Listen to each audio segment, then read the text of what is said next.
परिचय। छात्रों, इस अध्याय के पहले भाग में हमने समावयवता और रासायनिक अभिक्रियाओं की क्रियाविधि की मूलभूत संकल्पनाओं के बारे में पढ़ा था। आज हम कार्बनिक यौगिकों के शोधन की विधियों के बारे में पढ़ेंगे।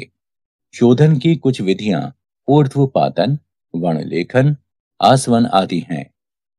सर, ये ऊर्ध्वपातन क्या है? कुछ ठोस पदार्थ गर्म करने पर बिना द्रव अवस्था में परिवर्तित हुए सीधे ही गैसीय अवस्था में परिवर्तित हो जाते हैं। चलो, अब कोई मुझे बताएगा कि ये वर्णलेखन क्या है? सर, वर्णलेखन किसी कार्बनिक मिश्रण में से अशुद्धियों को अलग करने और उसके विश्लेषण की एक विधि है। बहुत अच्छे आर्यन।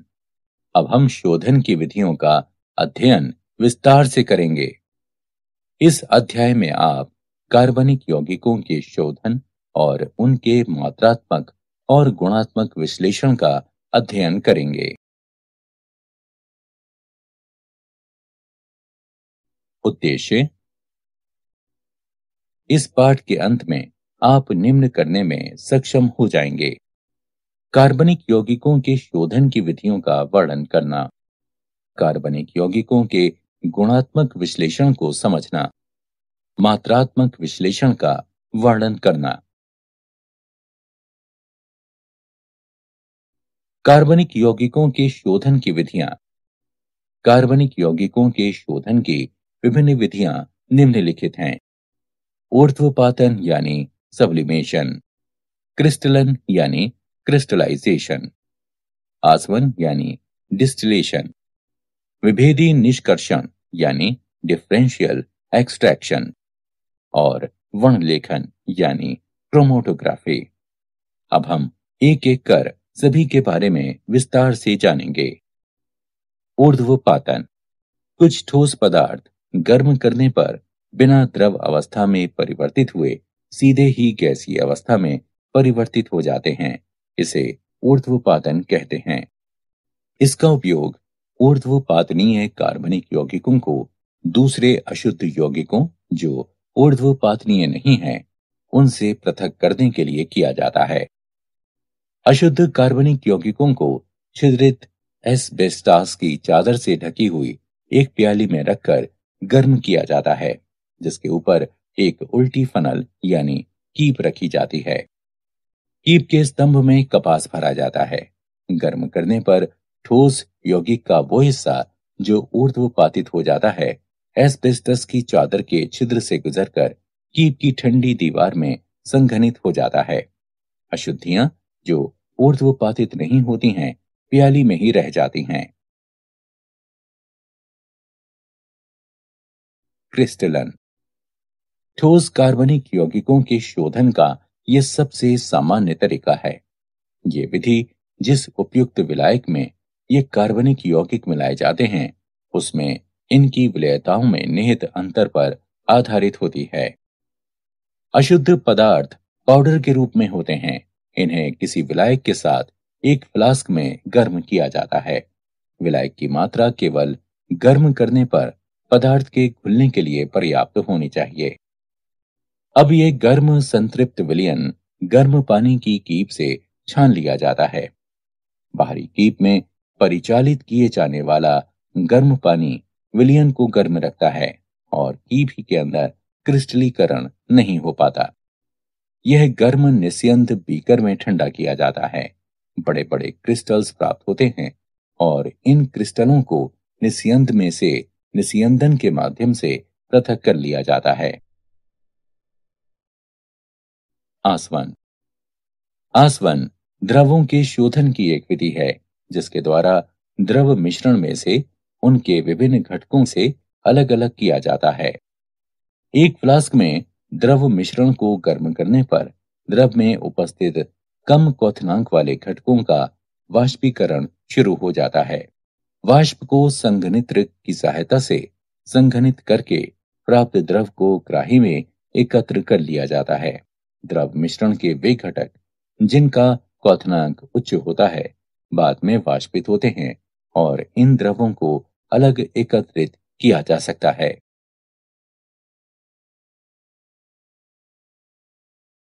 प्रभाजी आसवन। जब दो द्रवों के क्वथनांक एक दूसरे के काफी करीब होते हैं, तब साधारण आसवन काम नहीं करता है। इस दशा में एक प्रभाजी कॉलम का उपयोग किया जाता है, जो एक लंबी नली के रूप में होता है और इसमें ऊपर जाती हुई वाष्प और नीचे आते हुए द्रव के मार्ग में अवरोध प्रदान किया जाता है। ए और बी द्रवों के मिश्रण को एक फ्लास्क में लिया जाता है, जिनके क्वथनांक क्रमशः 370 केल्विन और 380 केल्विन हैं। फ्लास्क को गर्म करने पर ए की ज्यादा वाष्प प्राप्त होती है और बी की वाष्प कम प्राप्त होती है। प्रभागी कॉलम में जैसे जैसे वाष्प ऊपर उठती जाती है, आंशिक रूप से संघनित द्रव नीचे गिरता है। बी की वाष्प ए की वाष्प की तुलना में जल्दी संघनित होती है और जो वाष्प ऊपर जाती है उसमें ए की मात्रा ज्यादा होती है। संघनित द्रव नीचे गिरता है और ऊपर उठती वाष्प से टकराकर पुनः ऊष्मा लेकर वाष्पित होता है, जिसमें बी के अणुओं की खपत होती है। प्रभागी कॉलम में यह क्रमिक प्रक्रिया चलती रहती है, जिसके परिणाम स्वरूप कॉलम के शीर्ष पर बचने वाली वाष्प मुख्यतः ए की होती है, जबकि फ्लास्क में बचने वाला द्रव बी का होता है। निम्न दाब पर आसवन। ये विधि उन द्रवों के लिए प्रयुक्त होती है जो अपने क्वथनांक के निकट अपघटित हो जाते हैं। फ्लास्क की मुख्य गर्दन में एक लंबी केशिका नली यानी कैपिलरी लगा दी जाती है और बगल की दूसरी गर्दन में थर्मामीटर लगा दिया जाता है। बगल की ट्यूब संघनित्र से जोड़ दी जाती है, जो दूसरे छोर पर ग्राही से जुड़ी होती है। ग्राही एक पंप से जुड़ी होती है जो दबाव को कम करता है। कम दबाव के साथ द्रव कम तापमान पर उबलने लगता है, जिससे तापमान अपघटन ताप तक नहीं पहुंच पाता है। उदाहरण, ग्लिसरॉल अपने क्वथनांक 563 केल्विन पर अपघटन के साथ उबलता है, पर यदि दबाव 12 मिलीमीटर तक कम कर दिया जाए तो ये 453 केल्विन पर बिना अपघटन के उबलने लगता है। भाप आसवन। इस विधि का प्रयोग उन पदार्थों के शोधन के लिए किया जाता है जो भाप में वाष्पशील और पानी में अमिश्रणीय होते हैं। यह विधि इस तथ्य पर आधारित है कि कोई द्रव उस तापमान पर उबलना शुरू करता है जब उसका वाष्प दाब वायुमंडलीय दाब के बराबर हो जाता है और दो अमिश्रणीय द्रवों का वाष्प दाब स्वतंत्र द्रवों के वाष्प दाब के योग के बराबर होता है। अशुद्ध यौगिक में लगातार भाप प्रवाहित की जाती है, जो कि आस्वित करने के लिए आवश्यक है। भाप द्रव को गर्म करती है और जल को भी संघनित करती है। कुछ समय बाद जल और द्रव का मिश्रण उबलना शुरू कर देता है, क्योंकि मिश्रण का वाष्प दाब वायुमंडलीय दाब के बराबर हो जाता है। इस क्षण में तापमान पदार्थ के क्वथनांक या जल के क्वथनांक से कम होता है। द्रवों और पानी के इस मिश्रण को संघनित कर ग्राही में एकत्र कर लिया जाता है, जिसे आसानी से अलग अलग किया जा सकता है। विभेदी निष्कर्षण। जब कार्बनिक यौगिक किसी जलीय विलयन में उपस्थित होता है, तब उस कार्बनिक यौगिक को ऐसे विलायक का उपयोग करके निष्कर्षित किया जाता है जिसमें कार्बनिक यौगिक की विलेयता जल की अपेक्षा अधिक होती है और ये विलायक जल में अमिश्रणीय हो। यदि कार्बनिक यौगिक की उस विलयन में घुलनशीलता कम होती है, तो यौगिक की सूक्ष्म मात्रा का निष्कर्षण करने के लिए विलायक की बड़ी मात्रा की आवश्यकता होती है। ये विधि सतत निष्कर्षण कहलाती है। वर्णलेखन। वर्णलेखन शोधन की एक ऐसी विधि है जिसे किसी मिश्रण के अवयवों को पृथक करने, कार्बनिक पदार्थों की पहचान करने और उनकी शुद्धता की जांच करने के लिए उपयोग में लाया जाता है। वर्णलेखन का वर्गीकरण। अधिशोषण वर्णलेखन, वितरण वर्णलेखन। अधिशोषण वर्णलेखन। अधिशोषण वर्णलेखन विभेदक अधिशोषण के सिद्धांत पर आधारित है, जिसके अनुसार विभिन्न यौगिक भिन्न अंशों में किसी विशिष्ट अधिशोषक जैसे ठोस सिलिका या एल्यूमिना जेल पर अधिशोषित होते हैं। विभेदी अधिशोषण के सिद्धांत पर आधारित दो प्रकार की वर्णलेखन तकनीकें निम्नलिखित हैं: कॉलम या स्तंभ वर्णलेखन और पतली परत वर्णलेखन। कॉलम वर्णलेखन।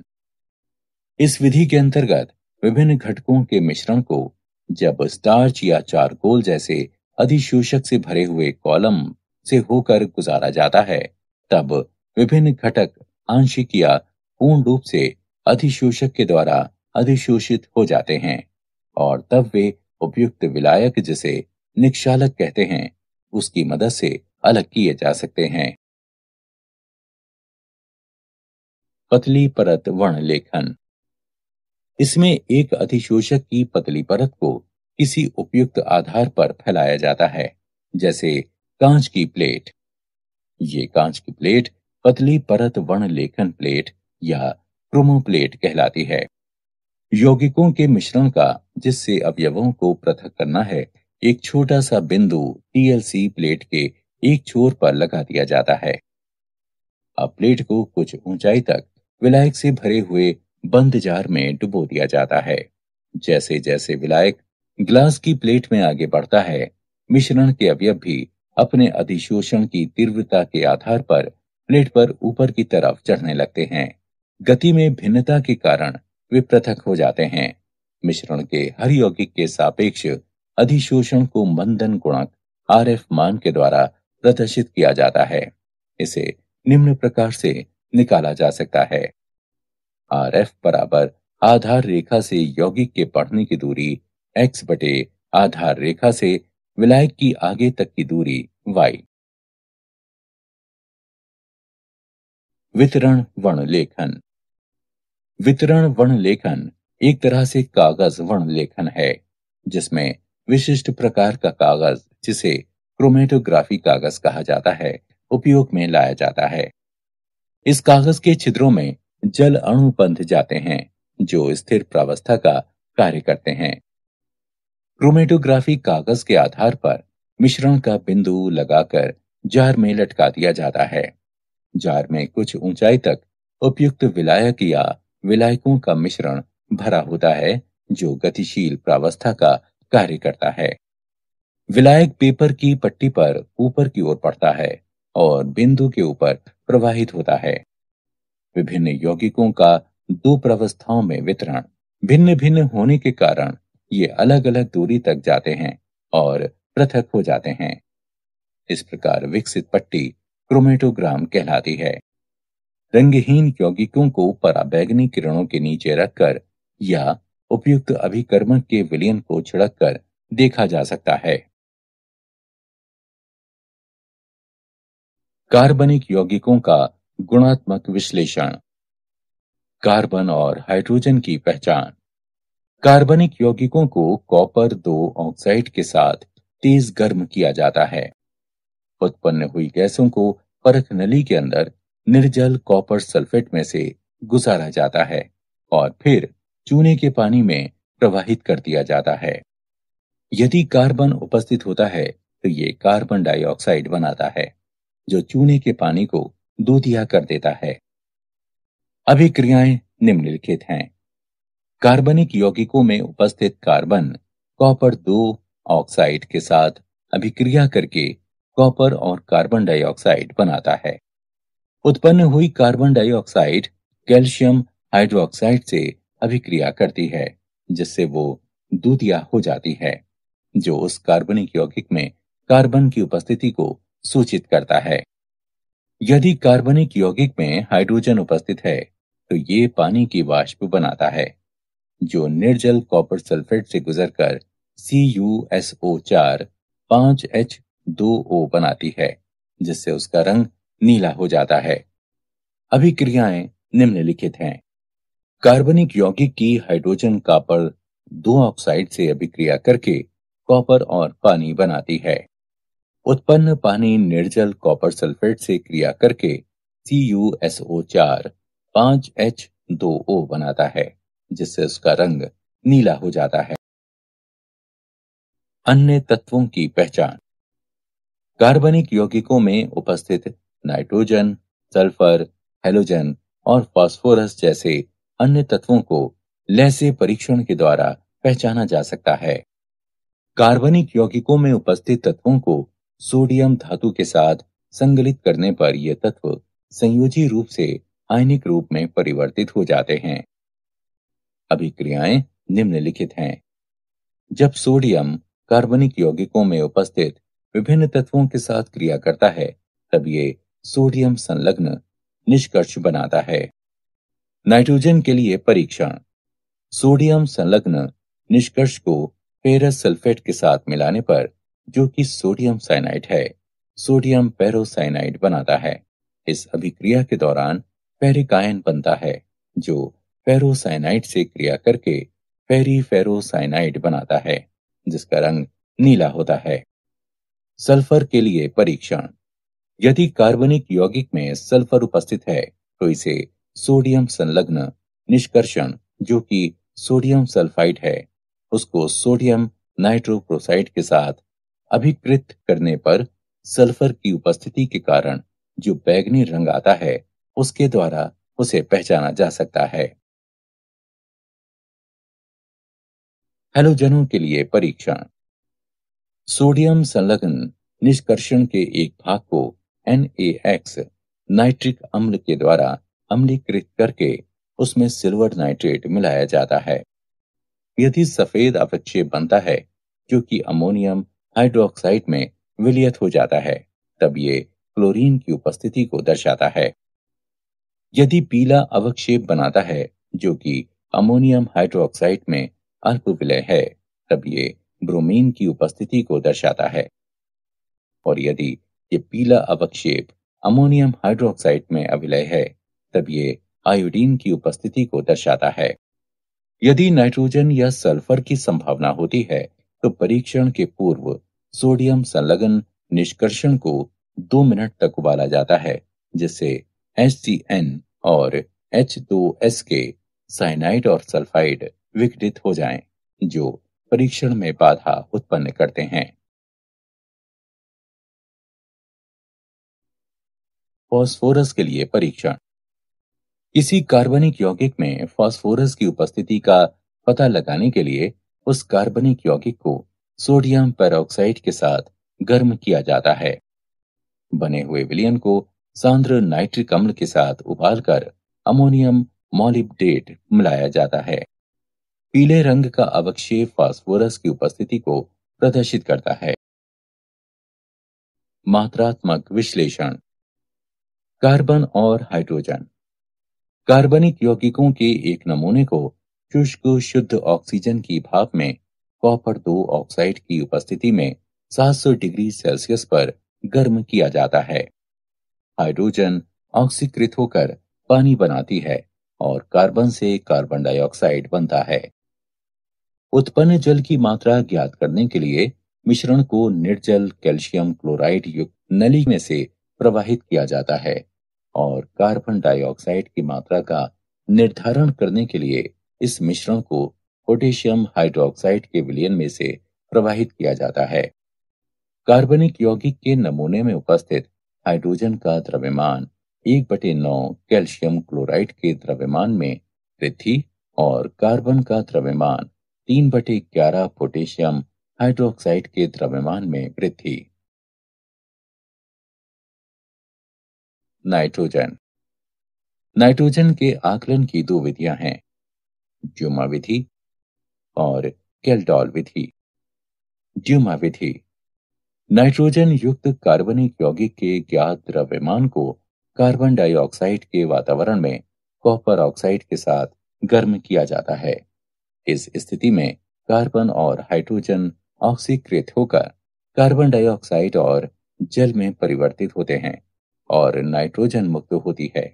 यदि अल्प मात्रा में नाइट्रोजन ऑक्साइड बनती है तो उन्हें गर्म कॉपर के तार पर प्रवाहित करके वापस अपचयित कर लिया जाता है। उत्पन्न गैसों के मिश्रण को भट्टी के द्वारा पोटेशियम हाइड्रोक्साइड विलयन में प्रवाहित किया जाता है। पोटेशियम हाइड्रोक्साइड कार्बन डाइऑक्साइड को अवशोषित कर देता है और नाइट्रोजन को नली के ऊपरी भाग से एकत्रित कर लिया जाता है। कार्बनिक यौगिक में नाइट्रोजन का प्रतिशत, जिसका द्रव्यमान m ग्राम है, 28 गुणे V गुणे 100 बटे 22,400 गुणे m, जहां V एसटीपी पर नाइट्रोजन का आयतन है। कैल्डोल विधि। कैल्डोल विधि में नाइट्रोजन का निर्धारण अमोनिया गैस के द्वारा किया जाता है। कार्बनिक यौगिक को सल्फ्यूरिक अम्ल के साथ गर्म किया जाता है। कार्बनिक यौगिक में उपस्थित नाइट्रोजन अमोनियम सल्फेट में परिवर्तित हो जाती है। अमोनियम सल्फेट को सोडियम हाइड्रोक्साइड के आधिक्य के साथ गर्म करने पर अमोनिया मुक्त होती है। इस उत्पन्न हुई अमोनिया को मानक सल्फ्यूरिक अम्ल के ज्ञात विलयन में अवशोषित कर लिया जाता है।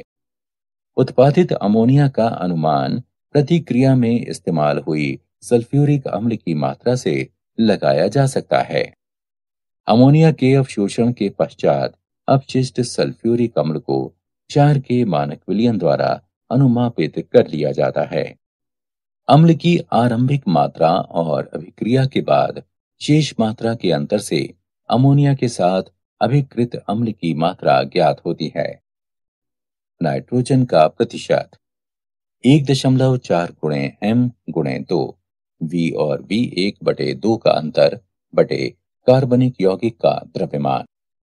यहाँ V बराबर H2SO4 का आयतन मिलीलीटर में, V1 बराबर NaOH का आयतन मिलीलीटर में, m बराबर H2SO4 की मोलारता। हैलोजन। कैरियस विधि। कार्बनिक यौगिक की निश्चित मात्रा को कांच की एक नली में सधूम नाइट्रिक अम्ल के साथ सिल्वर नाइट्रेट की उपस्थिति में भट्टी में गर्म किया जाता है। इसे कैरियस विधि कहते हैं। बने हुए सिल्वर हैलाइड को अलग करके धोकर सुखाकर तौल लिया जाता है। हैलोजन का प्रतिशत X का परमाणविक द्रव्यमान गुणा M1 गुणा 100 बटे AgX का आणविक द्रव्यमान गुणा m। यहाँ M1 AgX का आणविक द्रव्यमान और m कार्बनिक यौगिक का द्रव्यमान है। सल्फर। कार्बनिक यौगिक की ज्ञात मात्रा को एक नली में सधूम नाइट्रिक अम्ल के साथ गर्म किया जाता है। सल्फर सल्फ्यूरिक अम्ल में परिवर्तित हो जाता है। प्राप्त सल्फ्यूरिक अम्ल को बेरियम क्लोराइड मिलाकर बेरियम सल्फेट के रूप में अवक्षेपित कर लिया जाता है। अवक्षेप को छानकर धोकर सुखाकर तौल लिया जाता है। सल्फर का प्रतिशत 32 गुणा M1 गुणा 100 बटे 233 गुणा m। यहाँ M1 बने हुए बेरियम सल्फेट का द्रव्यमान है और m कार्बनिक यौगिक का द्रव्यमान है। फास्फोरस। फास्फोरस युक्त कार्बनिक यौगिक की ज्ञात मात्रा को सधूम नाइट्रिक अम्ल के साथ गर्म करने पर उसमें उपस्थित फास्फोरस फास्फोरिक अम्ल में ऑक्सीकृत हो जाता है। इसे अमोनिया और अमोनियम मॉलिब्डेट मिलाकर अमोनियम फॉस्फेटो मॉलिब्डेट के रूप में अवक्षेपित किया जाता है।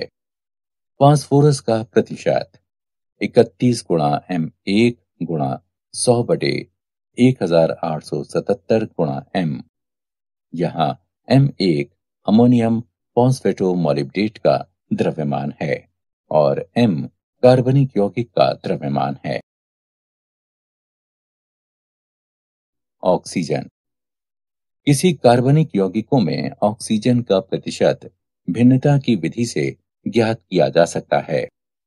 कार्बनिक यौगिक में ऑक्सीजन की प्रतिशतता की गणना उसमें उपस्थित अन्य तत्वों की प्रतिशतताओं के योग को 100 में से घटाकर निकाली जाती है।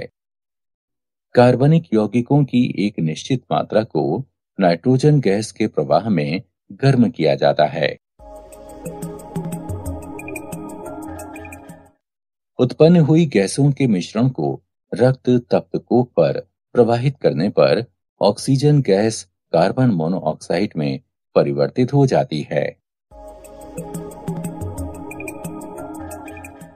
अब इस गैसीय मिश्रण को आयोडीन पेंटऑक्साइड मिलाने पर carbon monoxide gas carbon dioxide में ऑक्सीकृत हो जाती है। अभिक्रियाओं के अनुसार ऑक्सीजन का प्रतिशत निम्न प्रकार से प्राप्त किया जा सकता है: 16 गुणा कार्बन डाइऑक्साइड का द्रव्यमान बटे 44 गुणा कार्बनिक यौगिक गुणा 100। क्या आप जानते हैं, कार्बन सभी सजीवों में पाया जाता है। कार्बन एक अधातु है। ये अपने आप के साथ और कई अन्य रासायनिक तत्वों के साथ आबंध बना सकता है और लगभग 10 लाख यौगिकों का गठन कर सकता है। सारांश। आइए हमने जो कुछ सीखा है उसे संक्षेप में दोहराएं। ऊर्ध्वपातन, क्रिस्टलीकरण, आसवन, विभेदी निष्कर्षण और वर्णलेखन कार्बन यौगिकों के शोधन की विधियां हैं। कार्बनिक यौगिक को कॉपर 2 ऑक्साइड के साथ तेज गर्म करके उसमें कार्बन और हाइड्रोजन की उपस्थिति का पता लगाया जा सकता है। नाइट्रोजन, सल्फर और हैलोजन को सोडियम संगलन निष्कर्ष के द्वारा पहचाना जा सकता है। कार्बनिक यौगिक के नमूने में उपस्थित हाइड्रोजन का द्रव्यमान 1/9 कैल्शियम क्लोराइड के द्रव्यमान में वृद्धि और कार्बन का द्रव्यमान 3/11 पोटेशियम हाइड्रोक्साइड के द्रव्यमान में वृद्धि। कार्बनिक यौगिक में नाइट्रोजन का प्रतिशत, जिसका द्रव्यमान m ग्राम है, निम्न है। इसमें V STP पर नाइट्रोजन का आयतन है। किसी कार्बनिक यौगिक में हैलोजन का प्रतिशत X का परमाणविक द्रव्यमान गुणा M1 गुणा 100 बटे AgX का आणविक द्रव्यमान गुणा M है, जहां M 1 AgX का द्रव्यमान और M कार्बनिक यौगिक का द्रव्यमान है। किसी कार्बनिक यौगिक में सल्फर का प्रतिशत 32 गुणा M1 गुणा 100 बटे 233 गुणा M है। यहाँ M1 बने हुए बेरियम सल्फेट का द्रव्यमान है और M कार्बनिक यौगिक का द्रव्यमान। किसी कार्बनिक यौगिक में फास्फोरस का प्रतिशत 31 गुणा M1 गुणा 100 बटे 1877 गुणा M है, जहां M1 अमोनियम फॉस्फेटोमोलिब्डेट का द्रव्यमान है और M कार्बनिक यौगिक का द्रव्यमान है।